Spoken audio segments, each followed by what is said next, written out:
juga berhati. Kita bertemu lagi di Sinek Talk Series edisi yang ke-36. Hadir kali ini seorang Kak Rian Andrisha, seorang sound engineer, teknisi sound, teknisi suara yang ternyata sangat berperan penting di balik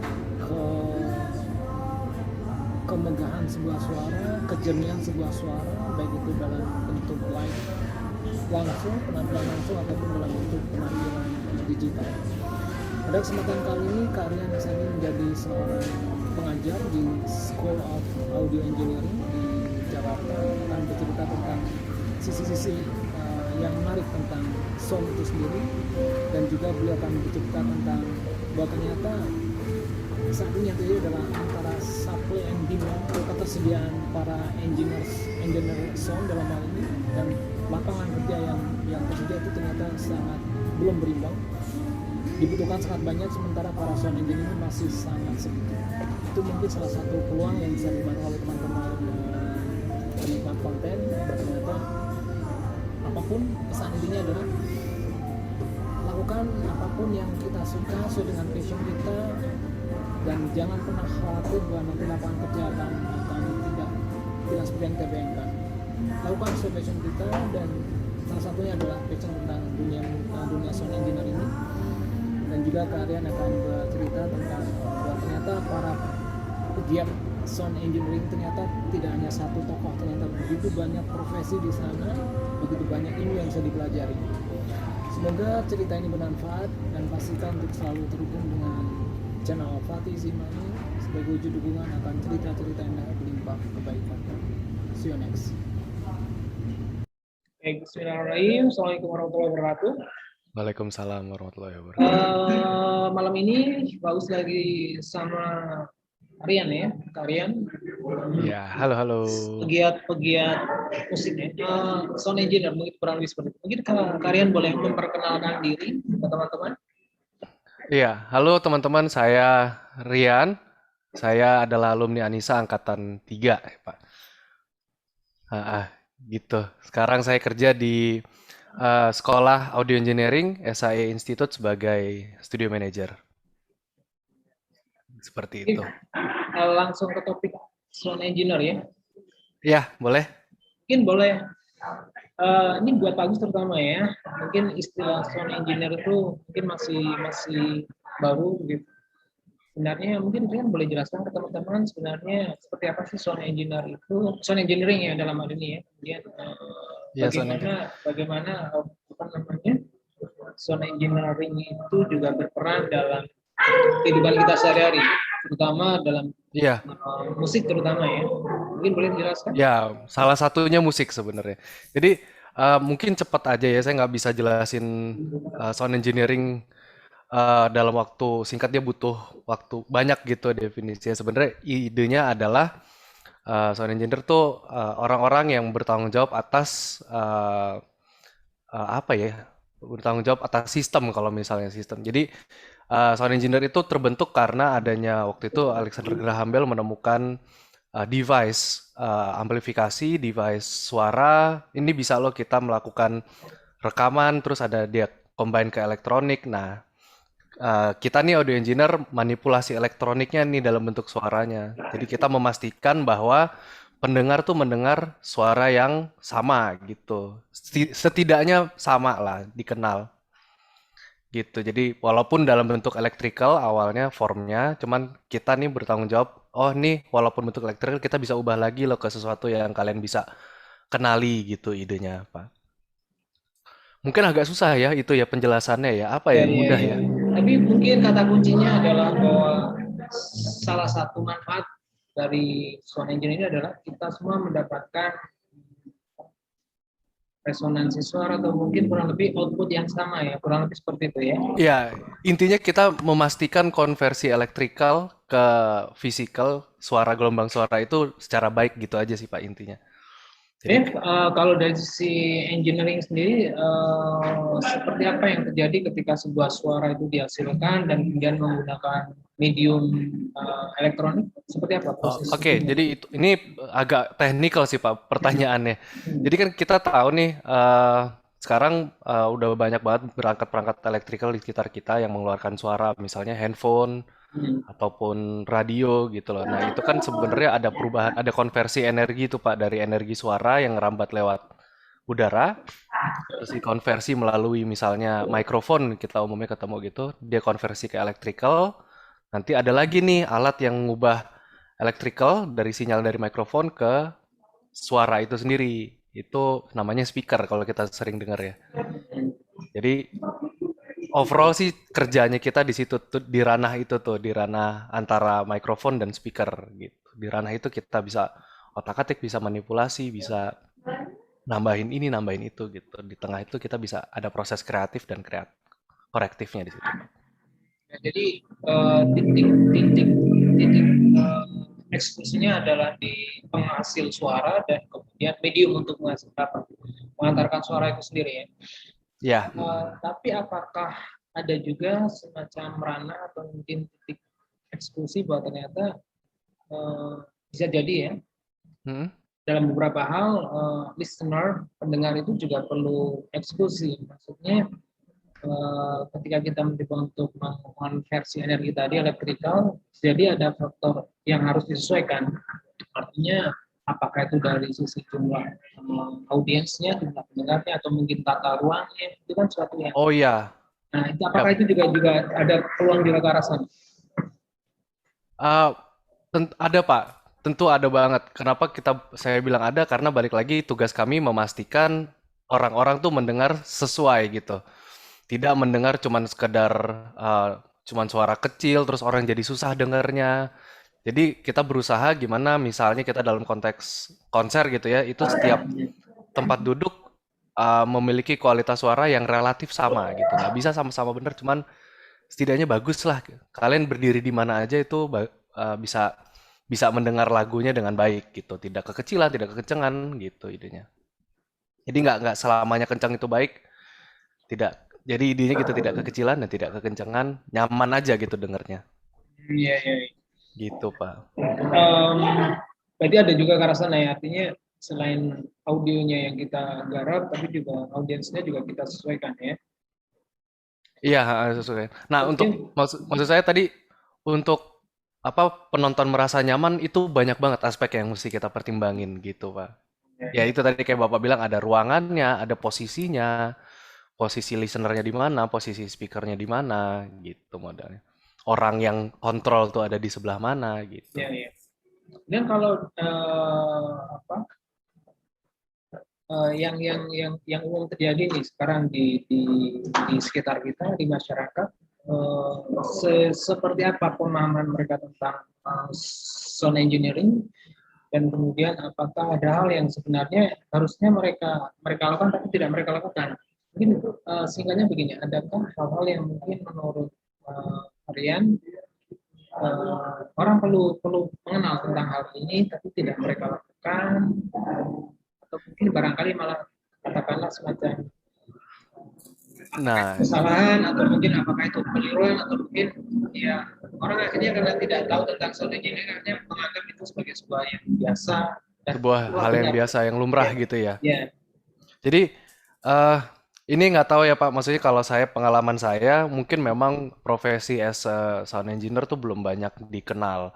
Mostly orang ketaunya kita tuh, oh DJ ya, DJ ya, karena kita kan terus-terusan menggunakan headphone nih, terus depan sebuah konsol. Ini DJ-nya coba DJ.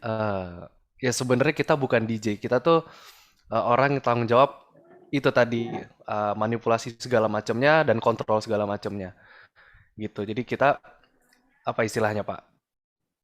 Ya itu tadi engineer, teknisi lah, teknisi suara. Nah, terus kalau pengalaman tadi misalnya ini seharusnya ada nih perannya sound engineer gitu ya Pak maksudnya ya Pak? ya, ya, Nah, ini kalau kalau saya tuh gini, ya saya tuh sering merhatiin kalau eh, dulu sebelum pandemi saya sering naik kereta kemana-mana ke komuter line. Nah, itu biasanya pengumuman di kereta itu kan terdengarnya kenceng banget gitu Pak di hmm. kereta. Sehingga kita dengar dia ini ngomong apa ya gitu loh. Nah, sebenarnya as a sound engineer kita bisa tebak oh ini dia salahnya di sini nih, problemnya di bagian sebelah sini nih. Nah, itu tugas sound engineer buat cari problem itu untuk nyelesain masalahnya supaya orang dengarnya tuh bisa jelas. Oh, kereta A sudah datang atau kereta A datang sekian menit lagi. Jadi informasi yang disampaikan itu nyampe gitu dimengerti oleh para pendengarnya. Tapi ini contoh ya Pak, ini saya ngambil contoh di tempat umum misalnya di stasiun kereta gitu.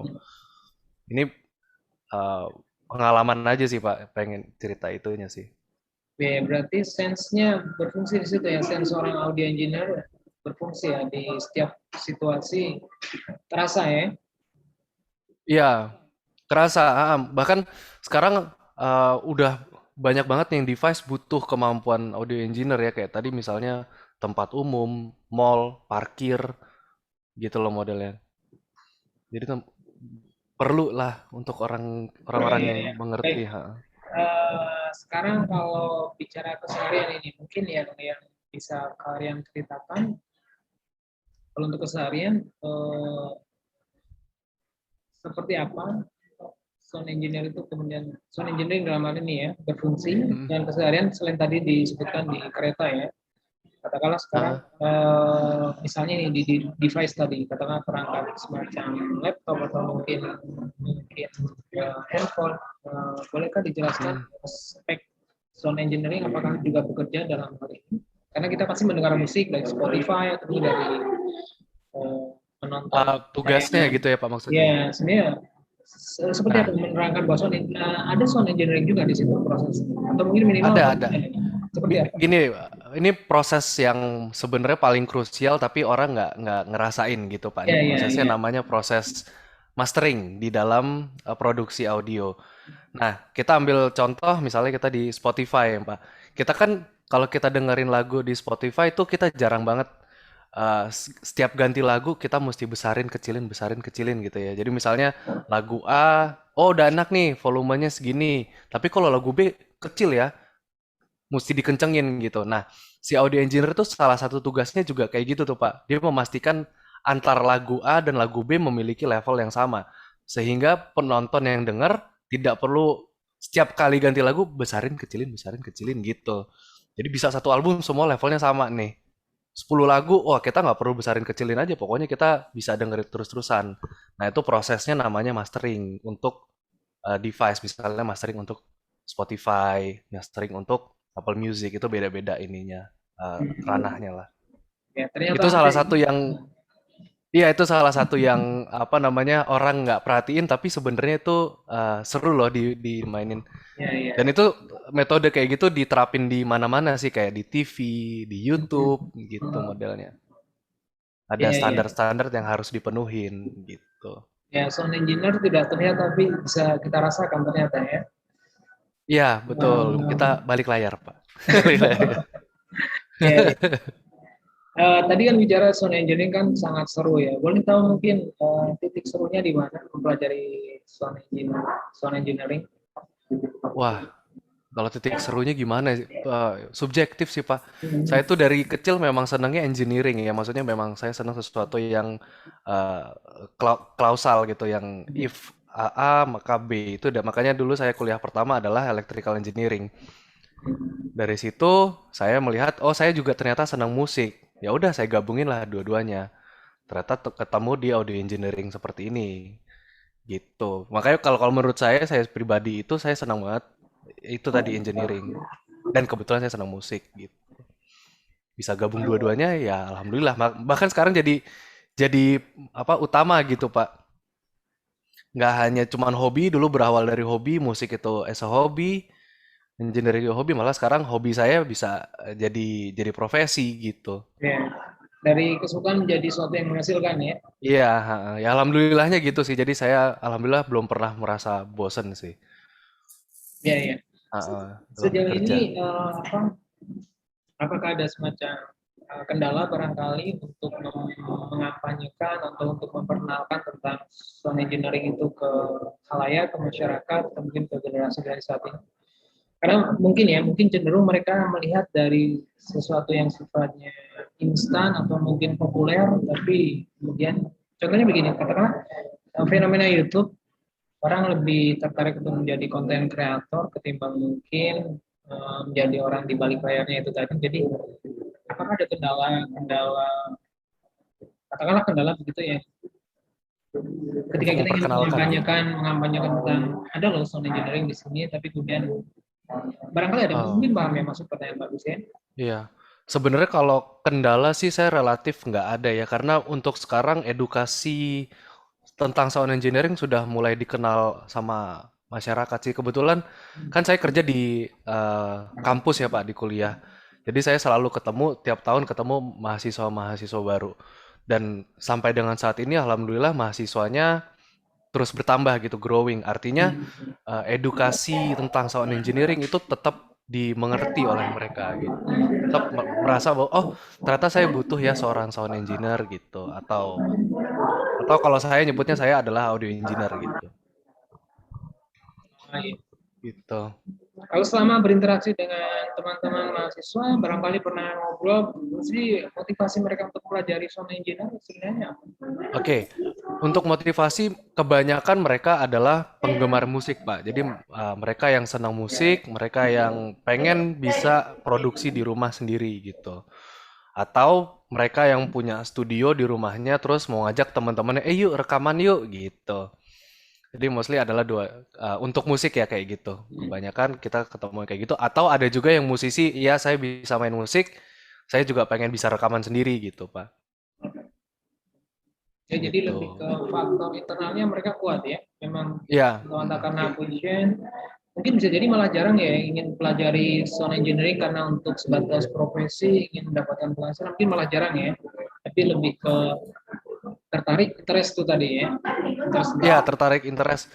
Sebenarnya nggak jarang sih nggak. Termasuk saya Pak yang cuma pengen belajar sound engineering, saya nggak punya studio, nggak punya ini. Nah saya adalah yang masuk situ untuk jadi profesi gitu loh. Ada Ya. juga yang kayak gitu, cuman kebanyakan orang adalah orang-orang yang pengen bisa produksi sendiri di rumahnya. Nah, sejauh ini Kak selain berinteraksi dengan teman-teman mahasiswa, barangkali juga pernah berinteraksi ya dengan klien, dengan para ya pengguna sound engineering seperti itu. Hmm. Seperti apa boleh cerita? Dengan Oh, siapa? Mungkin tidak harus sebutkan namanya, tapi paling tidak dari sisi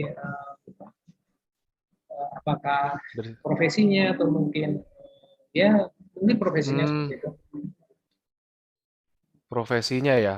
Gini, mungkin saya ceritain klien-klien saya aja kali ya.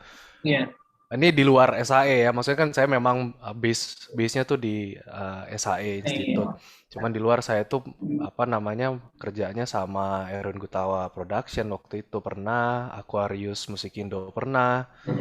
Terus sisanya sih band-band yang di lapangan sih. Cuman kalau saya sekarang lagi jalan di SAE aja, terus ya gitulah terakhir Aquarius Musikindo lah. Kalau band-band sih ada beberapa kayak dulu pernah pegang Reality Club, Dekat, terus Hondo, terus RL Clav itu saya pernah pegang. Cuman saya sekarang lagi mau fokusin diri saya nggak ke live lagi, nggak ke panggung. Saya pengen fokusin diri saya di balik di studio aja gitu. Oh, iya. Jadi lebih lebih fokus untuk regenerasi ya. Iya, saya berpikir gini soalnya Pak, kalau untuk di live itu memang istilahnya easy money ya, apa perputarannya cepat. Tapi yang jadi korban adalah badan saya karena apa namanya dari Senin sampai Jumat saya udah di kantor, nanti misalnya Sabtu saya udah mesti di Jogja lagi atau di Bali gitu. Jadi capek lebih ke istilahnya lebih ke wah ini nguras tenaga sih gitu Pak. Jadi saya mau fokus di bagian studio aja sekarang agar lebih kondusif gitu kerjanya. Iya, iya, iya. Ya. Dari yang semula Gitu ceritanya belajar Pak. sekarang justru menjadi pengajar ya.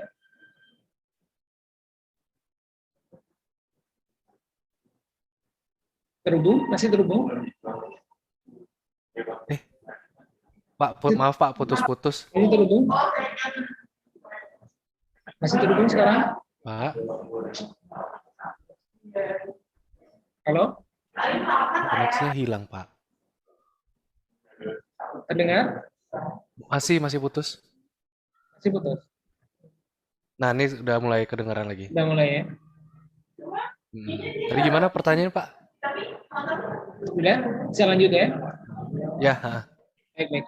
Kalau mungkin kembali ke tadi, klien, kondisi di lapangan seperti apa sih yang kalian alami biasanya ketika menangani sound engineering? Kondisi masalah-masalah yang sering dihadapi oleh klien itu biasanya apa? Wah, Wah, macam-macam sih Pak. Oke. Karena kan audio engineer atau sound engineer itu bisa bisa di ranah mana aja ya. Jadi misalnya di ranah konser atau live sound kami nyebutnya live sound engineering. Nah, live sound tuh kita mesti koordinasi sama IO, sama stage manager, bahkan kita mesti ngasih yang namanya riders kalau misalnya kita mau manggung. Nah, itu ada beberapa riders yang memang kami yang bikin supaya sesuai dengan kebutuhan sama bandnya. Nah, itu untuk di live sound. Tapi kalau untuk di studio itu lain lagi ceritanya. Kalau di studio kita mesti preparationnya denger lagunya, demonya seperti apa, yang main siapa aja. Bahkan kalau di studio itu pemilihan instrumen sangat penting. Instrumennya, gitarnya, mereknya apa, versinya apa. Kalau misalnya kita ngomongin gitar, ukuran senarnya berapa, itu jadi salah satu aspek yang mesti kita pertimbangin pada saat rekaman. Seperti itu sih, detail sih kalau untuk di rekaman kayak ukuran. Misalnya kita ngomongin drumnya mereknya apa, membrannya berapa lapis gitu, Pak. Nah, itu kalau untuk di studio gitu ceritanya. Emang detail sih. Kalau ini untuk ngomongin musik ya, Pak. Ya, ya, Terus ada satu lagi kalau yang belum pernah dengar audio tuh kita berperan di film sebenarnya. Hmm. Jadi ini fun fact aja Pak, itu semua suara yang di film itu sebenarnya hampir 90% itu dilakukan oleh audio engineer di studio. Hampir 90%. Literally. Iya, iya. Kenapa sih? Jadi yang Itu kalian dengar, yang didengar di film itu biasanya cuma dialognya aja yang asli dari lapangan. Terus suara-suara tambahan, suara baju, suara pukulan, suara tabrakan itu direkam lagi di studio. Nah, itu lebih banyak lagi yang mesti dilakukan. berarti ketika kita masuk ke bioskop begitu, layar lebar dengan suara yang begitu menggelegar, itu Iya, kerja seorang sound engineer ya. betul. Itu tadi saya bilang 90% mungkin. Bahkan ada yang 100%. Iya, iya, iya, iya, iya, baik, baik. Berarti memang untuk film ya terutama ya, ternyata dua faktor yang menjadi Untuk peran film. penting adalah visual adegan dan satu lagi suara Iya, ya. Nah, iya mungkin satu lagi suara mungkin betul. mungkin boleh ada semacam karakteristik yang berbeda ketika kita menangani sebuah film dan menangani sebuah live music. Adakah yang berbeda prosesnya, Oh proses? iya, ya berbeda sekali Pak. Maksudnya kami diajarinnya di audio engineer tuh kebagi tiga umumnya. Jadi setiap bagian ini punya cara troubleshooting yang beda-beda. Pertama ada tadi yang recording studio untuk studio engineer, ada yang live sound buat panggung, sama satu lagi buat film. Nah, kalau untuk studio sama live sound itu yang paling membedakan adalah waktu. Di live sound, waktu itu segalanya cepat, segalanya mesti diselesaikan dalam waktu sekian detik gitu. Lu mesti apa? Kita mesti punya solusi dalam waktu sekian detik. Sedangkan kalau di studio, kita punya waktu selama yang dibutuhkan. Jadi waktu bukan bukan lagi masalah gitu. Nah, kalau di film karena sebenarnya pecahan dari studio studio recording, nah dia juga punya waktu yang lama, cuman kebutuhannya jadi banyak sekali, banyak banget gitu. Misalnya kalau musik kita cuman ngerekam kayak 10 track, istilahnya 10 instrumen, mungkin kalau film itu kita bisa ngeproses kayak 100 suara berbeda bersamaan gitu. 100 sampai 200 gitu lah. Idenya idenya processingnya tuh seperti itu. Bebannya tuh kayak gitu, Pak. Bayangin aja kalau misalnya kita pakai program kita buka, itu ada 100 data suara ke bawah dan kita mesti cek di setiap data ini ada yang salah apa enggak, suaranya kenceng apa enggak, seberapa kenceng gitu dalam waktu yang bersamaan. Itu untuk film. Makanya pendekatan troubleshooting setiap pekerjaannya beda-beda gitu Jadi faktor timing ya, ceritanya. faktor waktu ya. Ya, ya terutama yang paling berasa di waktu. Tapi kalau dari sisi tantangan sendiri, Tuh. challenge-nya yang mana? Yang lebih Nah, Pak, ekstra nanti. kalau untuk challenge balik lagi ke orangnya, Pak. Saya kebetulan udah pernah apa namanya udah pernah ngikutin tiga-tiganya. Jadi saya balik lagi yang saya mau dalemin yang sebelah mana gitu. Balik lagi ke orangnya senangnya di mana, Pak. Nggak bisa soalnya ini apa challenge-nya seperti ini, tapi nggak berani ngambil gitu. Atau orangnya, gue nggak mau ambil kayak gitu gitu. Memang balik lagi ke subjektif orangnya nih, sama kayak di kuliah tuh kayak penjurusan gitu Pak. Minatnya kemana gitu. Kamu minatnya kemana? Kita ngajarin semua di sekolah. Kalian minatnya ke departemen yang mana nih gitu. Ya, ya. Kebanyakan sih kalau pengalaman saya ya untuk film tuh kebanyakan yang perempuan. Nah kalau untuk live tuh biasanya yang cowok-cowok yang aktif tuh, yang apa senangnya ngeband, senangnya ketemu orang gitu. Ya, ya. Mm-mm. Baik. Ini kalau untuk profesi ya, profesi sound engineer, engineer itu sendiri apakah ada semacam sub profesi? Jadi apakah untuk disiplin ilmu sound engineering itu atau mungkin profesi sound engineer adakah semacam profesi yang lebih detail lagi adakah? Ada, ada Pak, Apa ada banyak. saja? Jadi kan tadi saya bab besarnya ada tiga ya Pak. Yang tadi saya tadi sempat cerita secara garis besar ada tiga nih yang paling ngebedain. Nah di dalam tiga itu juga ada profesi-profesi yang mendukung walaupun di bidang audio engineering seperti saya dulu di Aquarius sebagai Pro Tools Engineer atau DAW Engineer. Itu tugas saya untuk ngerekam sama playback. Jadi saya mastiin hasil rekaman sama hasil playbacknya itu sesuai pas gitu. Maksudnya tidak rusak, tidak distorsi. Terus saya juga playback untuk musiknya tuh tepat. Jadi misalnya musisinya minta, Rian saya minta dong di playback dari bar 68 gitu misalnya. Saya harus tahu di program saya itu bar 68 tuh di mana. Jadi saya mesti nge-guide mereka, ya kita mulai bar 68, saya akan play 2 bar sebelumnya. Itu dulu saya ngelakuin itu sebagai Pro Tools Engineer, DAW Engineer, Pro Tools itu programnya.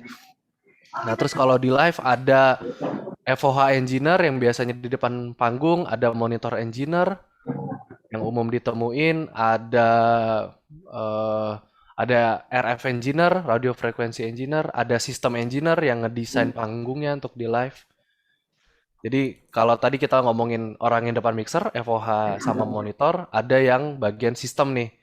Dia ngedesain panggungnya, posisi speakernya di mana aja, jumlah speakernya berapa, posisi speaker yang ada penonton berapa, yang ada pemain berapa, itu sistem engineer tugasnya.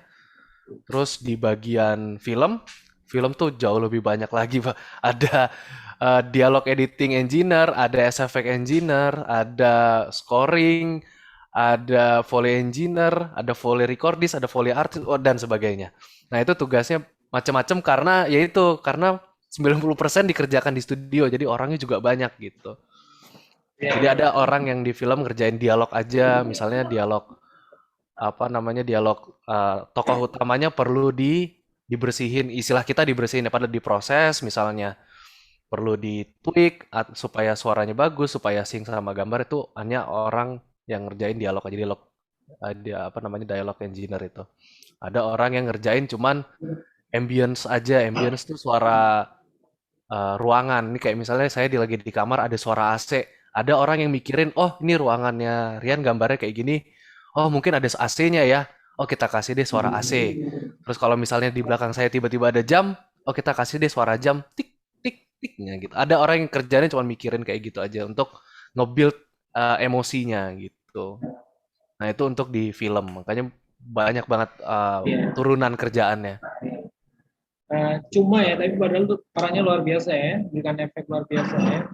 Iya, Jadi wajar kalau ternyata sekarang ada sekolah khusus audio engineering ya, karena ternyata jauh lebih kompleks, betul. tidak sekedar yang Dan marketnya banyak, Pak. Maksudnya demand-nya banyak, orangnya sedikit gitu. Demand-nya tuh udah macam-macam kayak sekarang film eh, sudah merambah ke Netflix, ke Disney.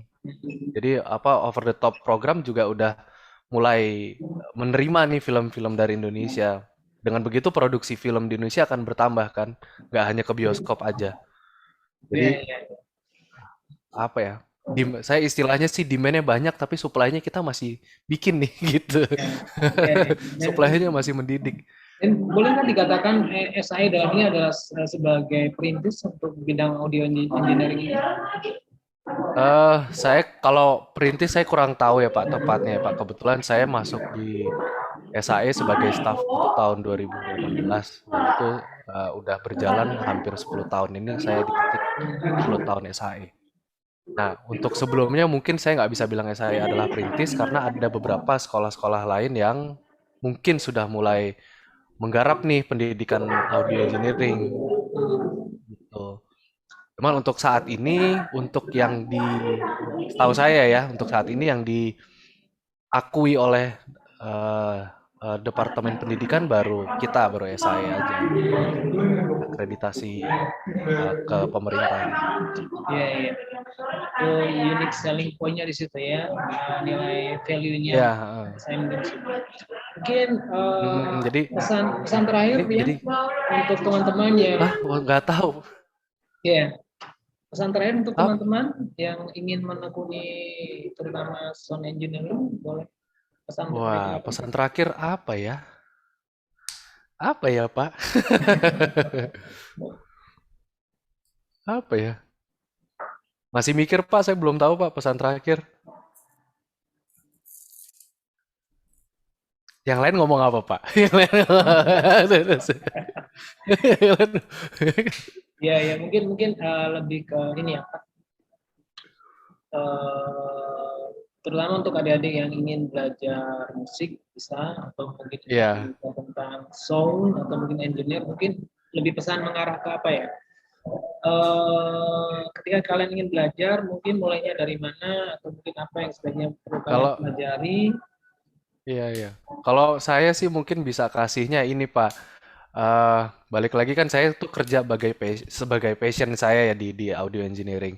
Nah, jadi jangan takut kejar passion kalian karena untuk saat ini hampir seluruh passion tuh ada profesinya gitu. Jadi nggak usah takut, jangan takut nggak dapat profesi, nggak dapat kerjaan, balik lagi rezeki di tangan Tuhan. Just do it your best gitu misalnya istilahnya. Jangan ragu untuk kejar passion kalian karena enak loh kerja sesuai passion itu nggak ada capeknya, senang terus gitu idenya. Bahkan ketemu orang baru bisa berkembang lebih baik gitu Pak ceritanya. Oke, itu sekaligus pesan penutup ya.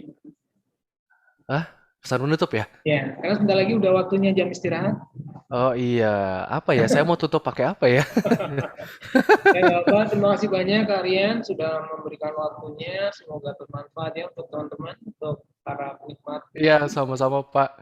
Semoga selalu Mudah- sehat, pandemi ini kasus normal, dan tadi supply-nya untuk Sonizen semakin bertambah ya. Amin, insya Allah mudah-mudahan. Terima kasih, kita ketemu lagi lain waktu. Terima kasih Pak, sampai ketemu lagi. Saya kiri, Assalamualaikum warahmatullahi wabarakatuh. Waalaikumsalam warahmatullahi wabarakatuh. See you next. Yo.